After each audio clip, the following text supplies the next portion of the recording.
चलो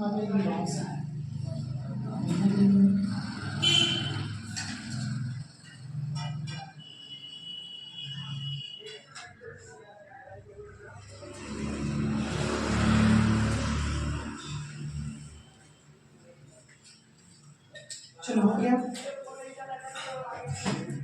इसमें भी ज्यादा कुछ नहीं एक्सप्लेन करने के लिए, वो सेम है जैसा भी तुम लोग देखे। आधा प्रसार गुणांक सेम होता है बेटा दाब प्रसार गुणांक, ठीक है। मैं पहले बता चुका हूँ दाब प्रसार गुणांक इसमें फाइंड आउट करते हैं हम लोग गैस के लिए फाइंड आउट करते हैं, ठीक है, क्योंकि गैस में प्रेशर होता है। यहाँ पर देखो दाब प्रसार गुणांक है, दाब प्रसार गुणांक का ये डेफिनेशन है। कैसे लिखोगे, यहाँ पे कोई चीज लिखा हुआ है, नियत आयतन पर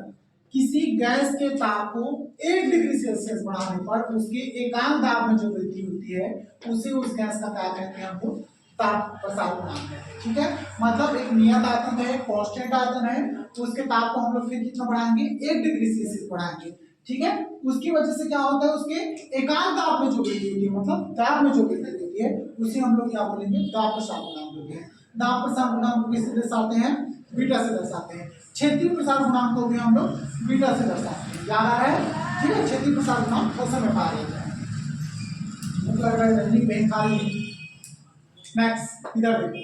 मान लो किसी आदर्श गैस का प्रारंभिक दाब, ये क्या है, प्रारंभिक, ठीक है। किसी आदर्श गैस का प्रारंभिक दाब क्या है, P है, मतलब पहले दाब कितना था, P था। उसके ताप में डेल्टा वृद्धि करने पर उसका दाब कितना बढ़ा दिया हम लोग, डेल्टा वृद्धि कर दिए। पहले दाब P था, डेल्टा दाब बढ़ाए तो सीधी सी बात है उसके दाब में क्या होगी, वृद्धि होगी। कितना वृद्धि हुआ, पहले P दाब कितना हो गया, डेल P, तो डेल P वृद्धि हो जाती है। अब आप लोग जानते हो दाब प्रसार गुणांक इक्वल टू कितना होता है, beta equal to del P upon P dot del T, ठीक है। ये क्या होता है, ऊपर वाला क्या है, दाब में परिवर्तन, प्रारंभिक दाब इनटू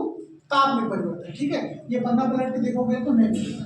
ठीक है, क्योंकि वो इसकी जगह क्या था, जो बीटा इक्वल टू आप लोग पढ़े हो क्षेत्रीय प्रसार गुणांक, मतलब यहाँ पर del upon A dot del T था, याद आ रहा है, ठीक है। कल पढ़े तो यहाँ पर ये क्या है, दाब में परिवर्तन, प्रारंभिक दाब और ताप में, ठीक है। तब हम जानते हैं आदर्श गैस समीकरण से, फिर आप लोग जानते हो P इक्वल टू nRT, हो गया आपके क्वेश्चन नंबर 1,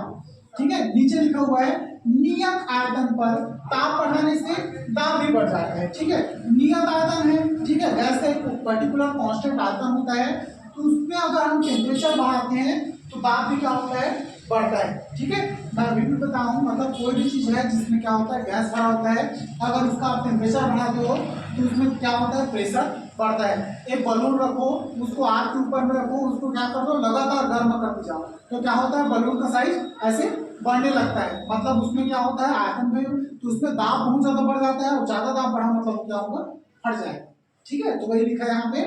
नियत आयतन पर ताप बढ़ाने से दाब क्या होता है, बढ़ता है। तब दाब बढ़ने से क्या होगा, आप लोग फिर वही हो जाएगा। यहाँ पर बोला गया है नियत आयतन, मतलब यहाँ पर क्या हो गया, आयतन को कांस्टेंट रखोगे, ये आयतन है, इसको नहीं बदलेंगे, ये कांस्टेंट रहेगा। नियत आयतन पर ताप बढ़ाना है, तो ताप बढ़ा, ताप बढ़ के कितना हो गया, डेल टी, ठीक है। ताप बढ़ाने से क्या होता है, दाब बढ़ जाता है, क्या बढ़ रहा है, दाब बढ़ा है, तो यहाँ पर दाब को बढ़ाया। पहले की कंडीशन में किसको बढ़ा रहे थे, आयतन को बढ़ाया थे, याद करो अभी जो डेरिवेशन किए थे, ठीक है। तो यही को लगे है नियत आयतन, इस पर आयतन को कांस्टेंट रखें, तो आयतन को वैसे ही रहने दो, ठीक है। आयतन को कांस्टेंट रखकर अगर ताप बढ़ाते हैं, ताप बढ़ा तो दाब भी क्या होता है, बढ़ जाता है। तो आयतन को कांस्टेंट रखना है, ताप को बढ़ाना है, तो दाब भी क्या होगा, बढ़ जाएगा। बाकी सब एज इट इज, ठीक है। बाकी वही है, यहाँ पर लिखा है नियत आयतन में ताप बढ़ाने पर दाब क्या होता है, बढ़ जाता है। ये हो गया आपका इक्वेशन नंबर 7, ठीक है। नेक्स्ट फिर क्या करेंगे, समीकरण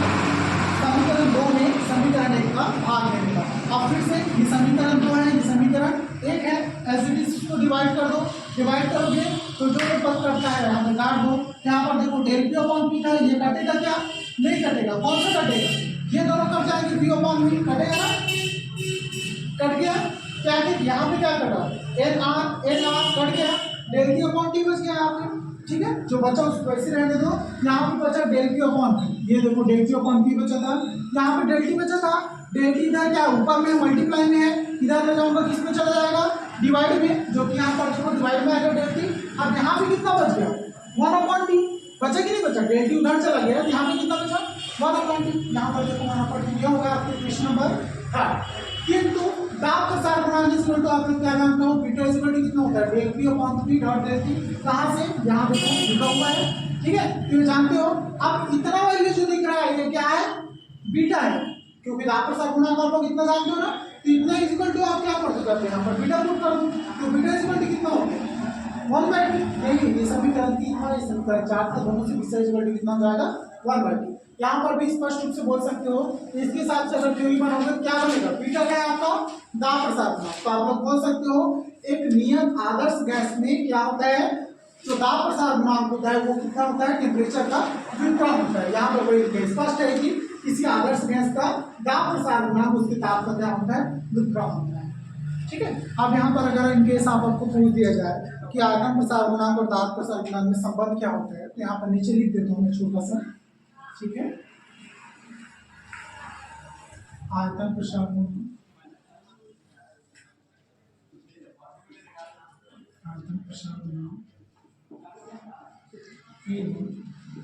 दाब प्रसार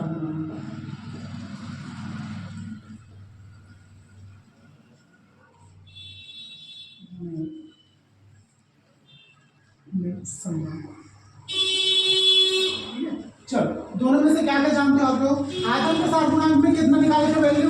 gamma is equal to 1/d निकाले थे याद आ रहा है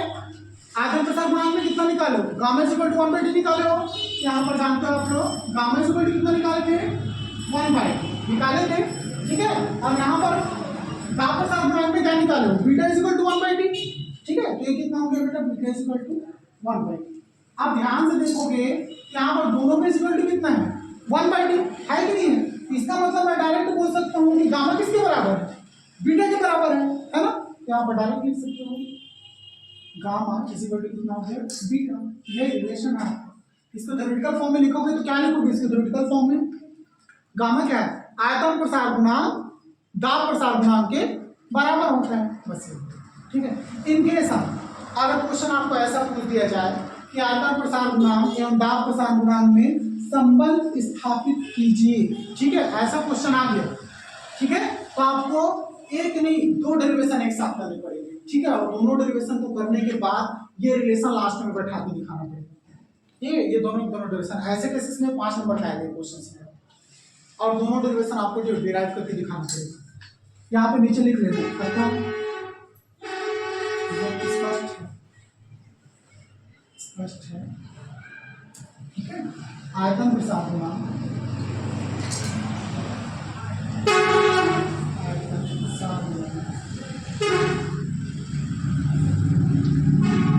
दाब प्रसार गुणांक के बराबर है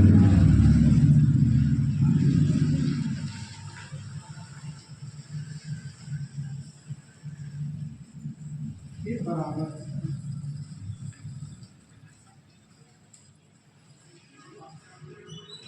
ठीक है हर एक टाइप के क्वेश्चन के लिए तैयार रहना है क्वेश्चन ऐसा भी आ सकता है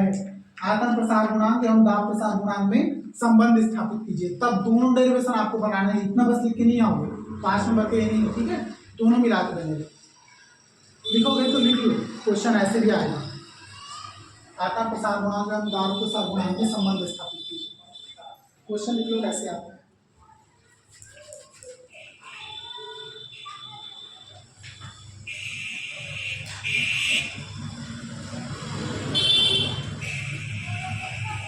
ठीक है क्वेश्चन कैसे भी आ जाएगा कोई भरोसा नहीं आयतन प्रसार गुणांक और दाब प्रसार गुणांक में संबंध स्थापित कीजिए